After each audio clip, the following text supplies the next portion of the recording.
The Cradle of Civilization. Mesopotamia, the area between the Tigris and Euphrates rivers in modern-day Iraq, is often referred to as the cradle of civilization because it is the first place where complex urban centers grew. The history of Mesopotamia, however, is inextricably tied to the greater region, which is comprised of the modern nations of Egypt, Iran, Syria, Jordan, Israel, Lebanon, the Gulf states and Turkey. We often refer to this region as the Near or Middle East. What's in a name? Why is this region named this way? What is it in the middle of or near to?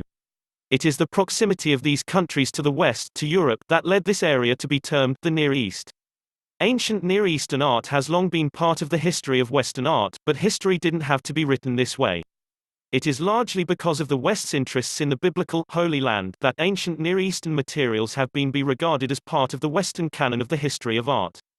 An interest in finding the locations of cities mentioned in the Bible, such as Nineveh and Babylon, inspired the original English and French 19th-century archaeological expeditions to the Near East. These sites were discovered and their excavations revealed to the world a style of art which had been lost.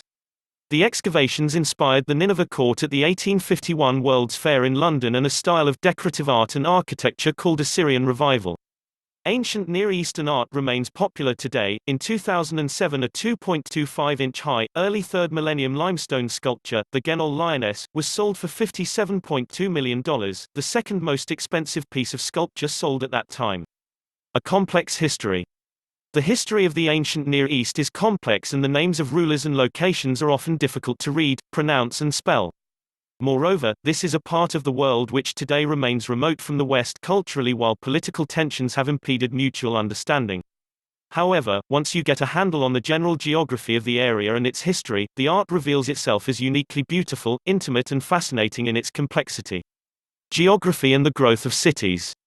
Mesopotamia remains a region of stark geographical contrasts, vast deserts rimmed by rugged mountain ranges, punctuated by lush oases. Flowing through this topography are rivers, and it was the irrigation systems that drew off the water from these rivers, specifically in southern Mesopotamia, that provided the support for the very early urban centers here. The region lacks stone for building, precious metals and timber. Historically, it has relied on the long-distance trade of its agricultural products to secure these materials. The large-scale irrigation systems and labor required for extensive farming was managed by a centralized authority.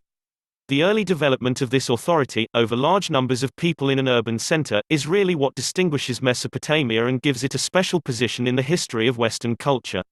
Here, for the first time, thanks to ample food and a strong administrative class, the West develops a very high level of craft specialization and artistic production.